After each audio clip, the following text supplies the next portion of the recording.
Okay, Aibuild OS is now live and you can jump in right away on the free tier.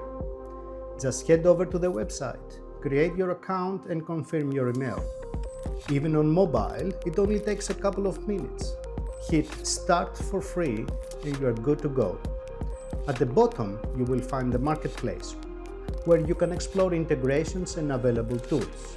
In settings, you can switch between light and dark mode, turn on two-factor authentication, and keep track of your credits.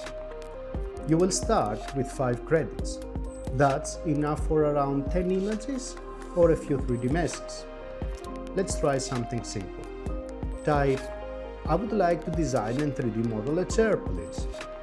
Your AI agent will take it from there, asking about style, materials, dimensions, and anything else it needs. Then it will generate options for you. Even in alpha, the results are already really promising.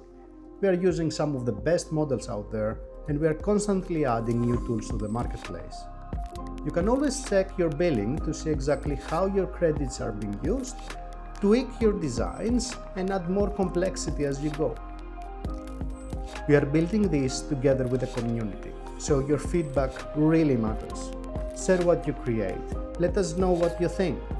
There's a lot more coming soon.